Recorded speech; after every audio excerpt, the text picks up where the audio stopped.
In this episode, I'm continuing the search for gold, exploring the historic town of Hill End and making our way home via the legendary bridle track, which I haven't done for a long time. Well, I've got myself into a sticky situation here. I've just snapped off my front brake and I'm in the middle of a track. Will 3 brakes get me out of here? G'day, my name's Jamie Hazelden and I've been travelling this great country for many years, and what I want to share with you is the great places that I've been to and the places that you can only imagine of getting to. I want to show you and introduce to you some of the colourful characters, sit round a campfire and reminisce and talk about the journey and the places that we're going to go to. So come along with me as I share this journey with you. Proudly supported by and powered by Custom Lithium.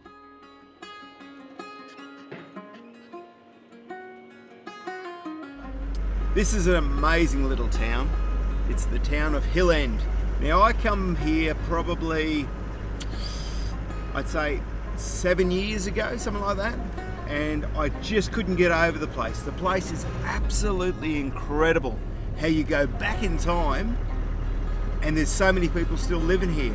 But everything is still how it was, but a lot of stuff's sort of getting slowly rebuilt, but not rebuilt in a big way. But it is absolutely incredible. But what really happened is something in the mid to late 1800s that got this place put on the map.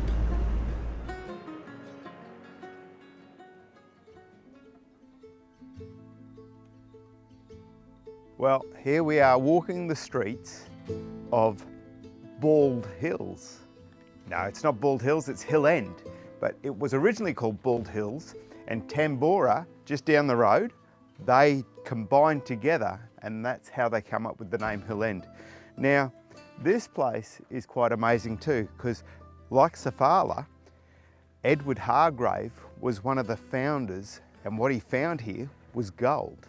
It all started in 1851 here, and it peaked in 1872.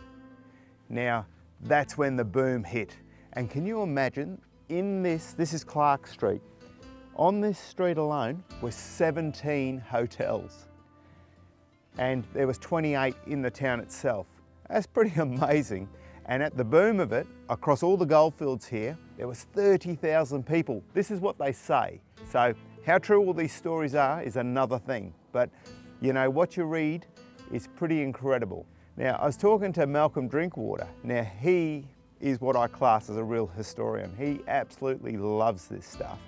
And his place is a place to go and visit and have a lesson or two on just understanding of just a few different things, from building a mine to just a bit of history, because he knows a lot of stuff and he's done a lot of research. Also, Malcolm's got a fantastic collection of books that he's put out. There's 4 of them, and it's on the history of Hill End, everything about gold you want to know. Inside these books are some fantastic stories, and the photography in here goes back years and years and years. The Royal Hotel, what they say, before it became the hotel, it was a boarding house. So hearsay, I don't know. Is it true? We don't know, but it's those things that you've got to look up, do some research. It's got plaques all over the place to go and check out, but it's pretty incredible. Well, it all peaked when Bayers and Holman found the giant specimen of gold, weighing in at 85 kilos. Now that was in 1872. Now it didn't last long though, because the phase of finding gold here faded out in about 1873. Throughout the village, you'll find fairly large historical photographs mounted on the exact sites where they were taken in the 1870s. Taken by a photographer by the name of Mr. Merlin, they offer a ghostly then and now experience. The school officially opened its doors. On day 1, Headmaster Alfred Page welcomed 32 boys and 54 girls. That's a total of 116 students, ranging in the ages from 3 to 15 years old. And at the peak of the gold rush, enrolment skyrocketed to over 400 students. Wow, that's just crazy how quickly it grew. In 1872, the imposing St. Paul's Presbyterian Church was erected at the Tambora Street at a cost of £1,500. It was a design with future growth in mind. 2 entrances were even built and later filled in when extensions weren't needed. Today the church still stands and holds services on the 4th Sunday of each month, serving a direct link to Hill End's vibrant past. Well, I found it quite interesting, this whole place, you know, when you think about it, there's only around about 100 people living here today, but the whole place is pretty well run by national parks. But these places you can actually come and stay in, and they're all over the whole town. For now, I'm gonna head down to a little riverbed and meet up with the Hill End gold hunters. And that should be exciting, find some gold.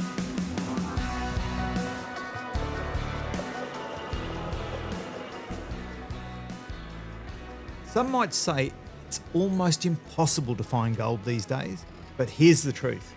If you know the right people, there's a good chance they'll help you find a piece of gold. It's not just about luck, it's about knowing where to look, who to trust.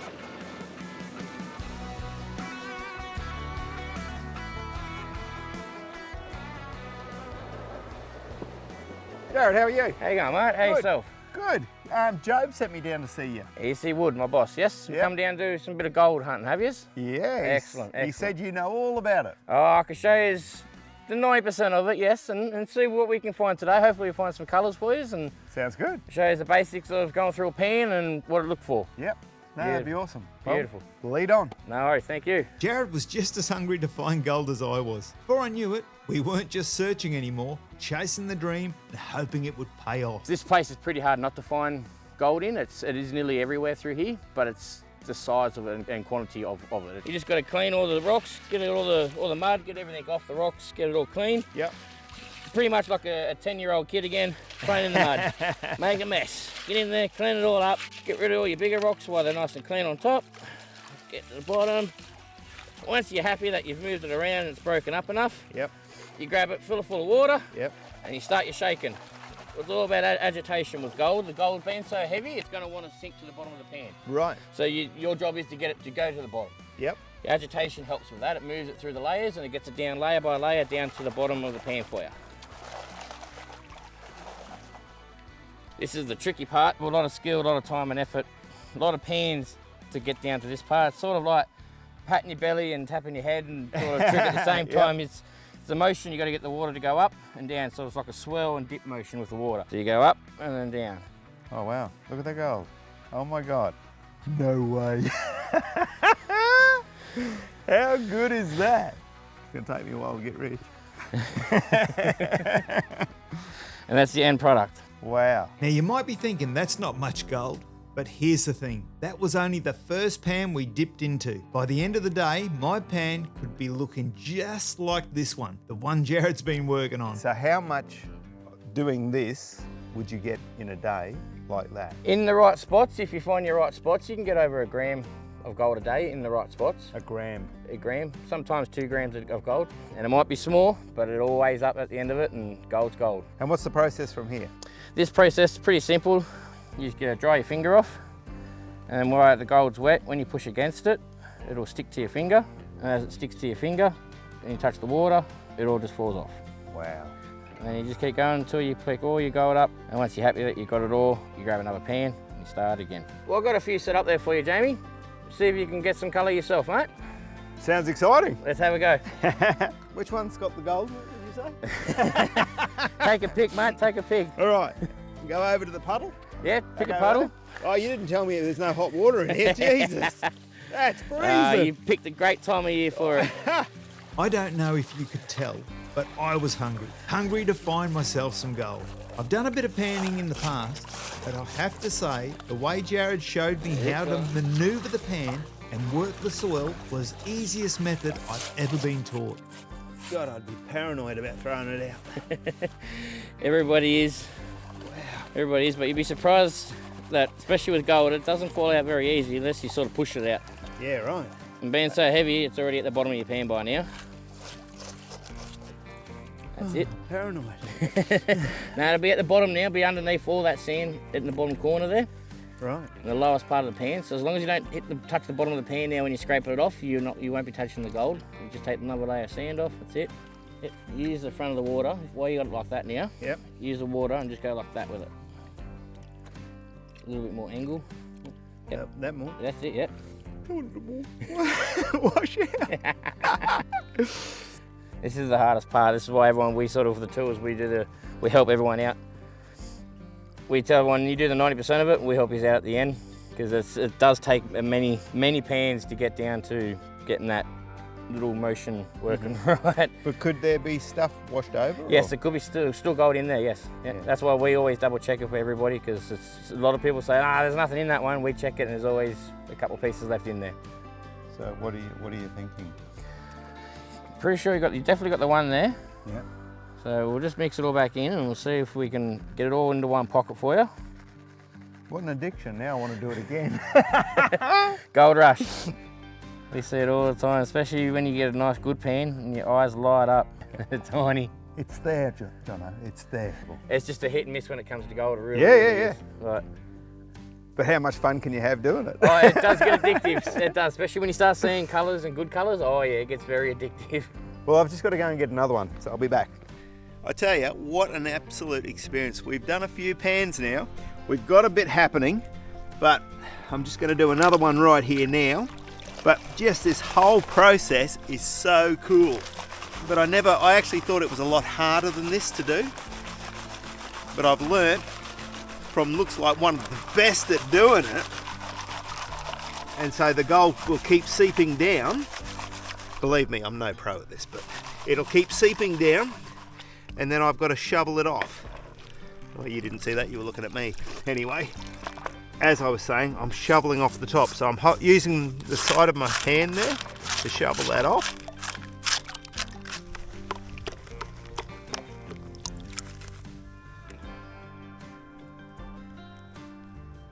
So once you start on your left hand way or right hand way, you got to continue that way all the way to the end. Yep. 2 little specks. Wow. Too tiny. Wow. That's nuts. This is what you found today. That's all yours, mate. Well, thank you very much. I can only add to that. That's it. Just keep adding to it. That's awesome. Thank you so much. No, you're welcome. Thank you, Jared. No worries. I really appreciate it. But I tell you what, this is something you've all got to come down and have a go at. It is addictive, absolutely. But I learnt so much from it. You taught me so much in such a short time, really. But how do we find you? Well, we're on Facebook, we're on YouTube, we do videos as well. Hill End Gold Hunters is our YouTube name. Yeah. Job's Gold Panning Tours is the business name that we run under up here. You can find us at the pub, the shop, like I said, on TV. Yep. We got cards, we got brochures, we're at Information Centre in Bathurst. Most places you'll be able to find us. Yeah, and I've had so much fun. I can't wait to have another go. Look, I'll probably stay here a bit longer and do a bit more, but... Now that I'd found some gold, I just couldn't stop. I was getting right into it, hooked, and the thrill of the next shiny speck. But finding gold wasn't the only thing Jared wanted to show me. He told me about a lost, almost forgotten town water source, a vital piece of history that once kept the small town alive and running. Though the dam is no longer in active use, the old dam wall still stands in the bush, a relic of the infrastructure. It's really amazing to think that this was a dam, a big dam that fed the whole of Hill End. How incredible is this? And I bet you not many people get to see this place, but you can just sort of see the scope of the size of it. Well, it would have had to feed everybody back in the gold rush. The water that they held here to feed the whole town of the 30,000+ people that were here. Stories say the groaning steam-driven pump once hauled water high into the town, ensuring enough pressure for mining and domestic needs. Today, all that remains are the crumbling walls and rusted foundations, a silent tribute to the effort it took to survive out here. Seeing those remnants, get a real sense of how tough conditions were and just how vital the dam was in sustaining life and work in the Hill End during this peak. Leaving the dam wall behind, Jared asked me if I was up for a little challenge. And with the landy being somewhat a fresh build, I thought, why not? We've got a bit of an obstacle ahead of us. She's a bit wet, sloppy and muddy, but It's the only way we can get down to where we're going to next. And what was next was somewhat a dried up riverbed. Time to get the old geolanders to work.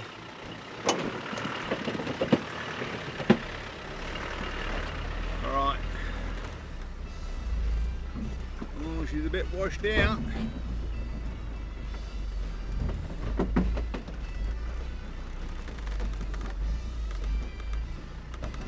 Gonna be a bit of a drop into here. Gonna be a bit of a climb. The old girl. Oh yeah. Oh, there we go. Oh, she's a bit lopsided. Oh, we got a bit of wheel lift happening now. But should be able to drive.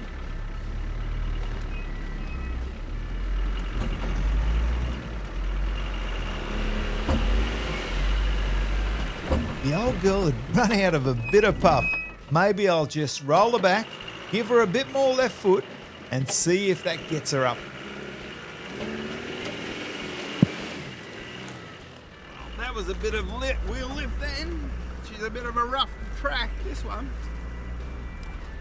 So I'm sort of navigating through the trees at the same time, but it's just washed out. That's all it is. Not from driving or anything like that. It's just been washed out.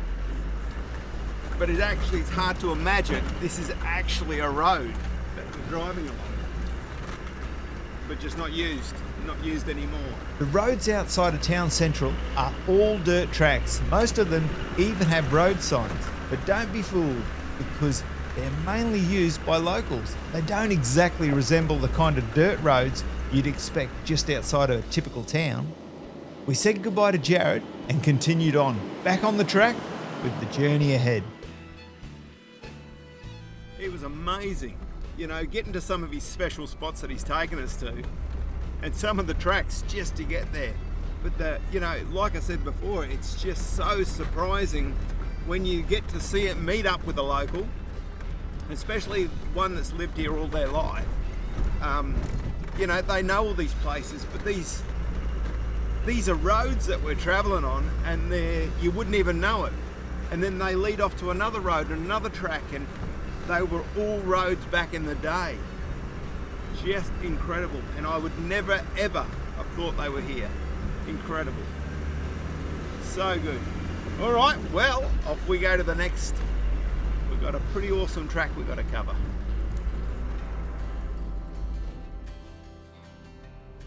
Ah, there you go, the famous Hawkins Hill. Now this is where that specimen, or that ginormous nugget, was found.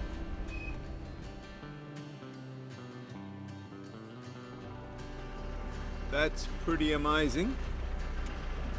As I'm coming down here, we're on the bridle track, you can actually see they've put rocks into the wall. That's nuts. And that was done by the convicts back in the day. Oh, I can only imagine trying to work on that as you're coming through this track. Wow. That's a fair old steep climb down there. Well, the old bridle track is a little bit different to the last time I drove it. It was really rough and rugged, but you can only imagine when they started using it back in the 1850s, because they only used it for pedestrians and horseback, nothing else. It wasn't until in the 1870s that they started to find out that it's a quicker route to get up through to here for the gold rush, because they had to go right round otherwise. But at the same time, that's when they started expanding it so that the horse and cart could get through to make it a lot easier on them. Well, this is an awesome little lookout here. Don't know what it's called, but we've got a fair old track to travel to get down to Bathurst.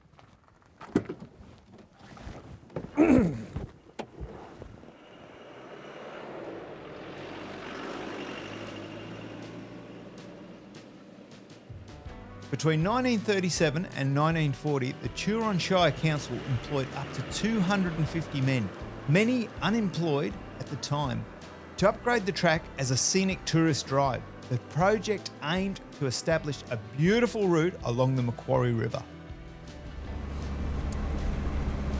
The name the bridle track, they say, came from the track being so narrow that they actually had to lead the horses through in the narrowest of areas. And of course they're leading them by the bridle.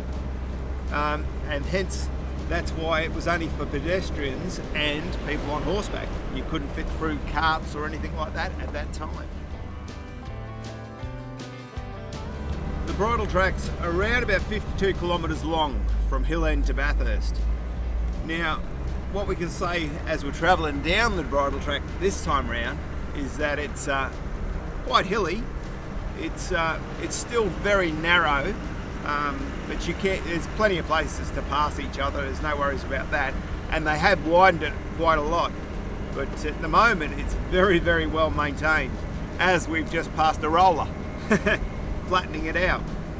But I have been on this track years ago, and it was crazy, absolutely crazy. Now there is campsites along the way that you can pull up and camp the night too. Hence there was actually a couple of towns along here as well back in the day, but there's nothing left to show where those towns were. But it's quite interesting when you look into that history of that side of it, to think that people were living along here, because it was one of the easiest routes to get between the two places.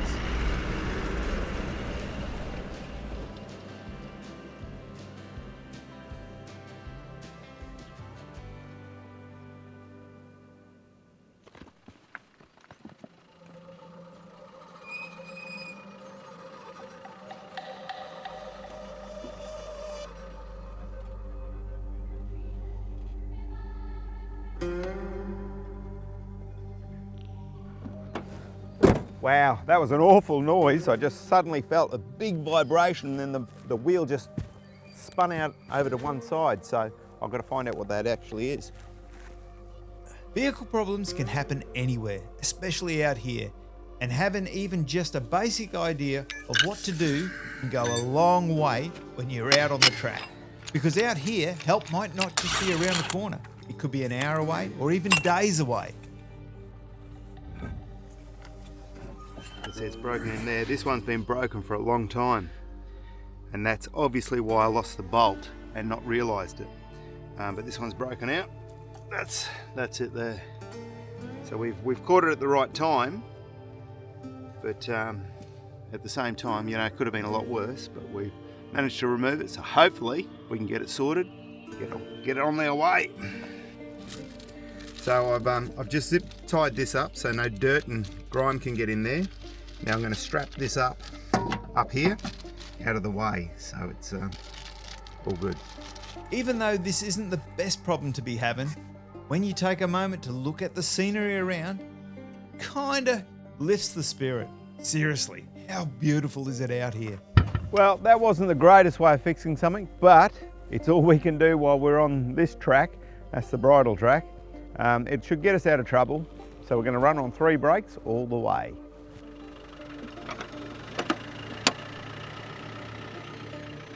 Time to test the brakes. Fingers crossed, the other 3 brakes can pull the old girl up.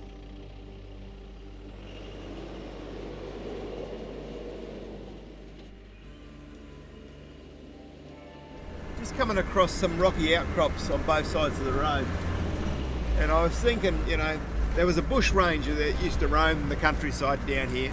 His name was Ben Hall, and what they say is he used to rob the mail runs and rob stagecoaches and all that. This is back in the 1860s. And then one day he met his match, and what they say is he came across these school kids one day and wanted to hold them up for their pocket money, what they had. And I think they were well-to-do kids, but they happened to have guns. And the Ben Hall gang, or Ben Hall himself, I don't know who it was, seemed to scarf her off and get away because they were shooting back at him. But I don't know how true the story is or where it goes to from there, but I thought it was just quite funny, because what it come to was, back in those days, they say that he had a lot of stashaways and storage places up in the granite, and some was found once upon a time, and the guy marked it because he went, I'm going to go back to that place to get the gear, because there was supposedly guns and all sorts of stuff in there, and never found the place again. And now, having a look around the place, I can understand why. You'd never find it in here in a million years. You'd have to be just crawling through all the rockery around here just to work it out. And so the story goes, it's never been found to this day. It's always interesting, those little stories.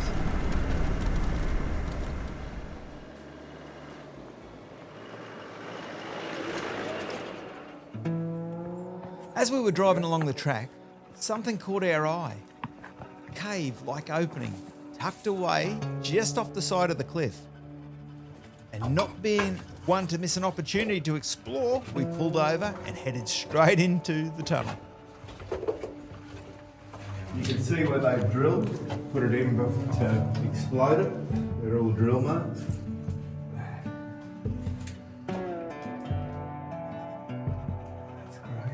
It was really interesting to see the veins of quartz running through the rock. Just makes you wonder, how old is this mine? And did they strike gold while they were digging away in here? Time to head back to the land here and keep on moving.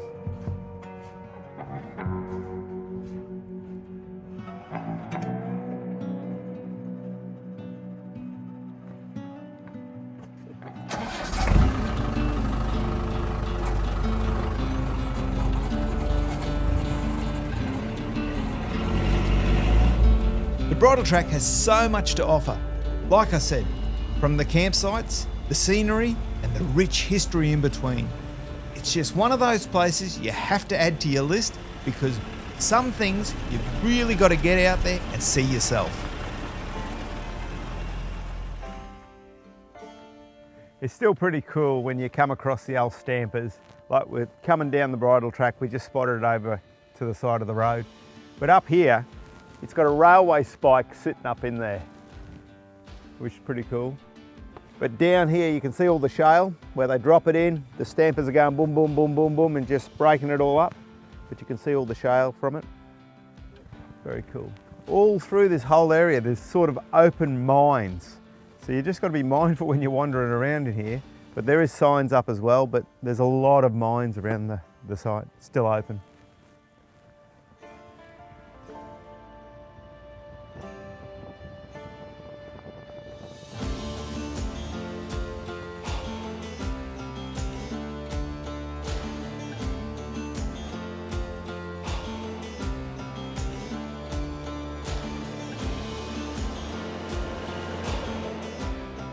Well, I've got to say, that snuck up on us.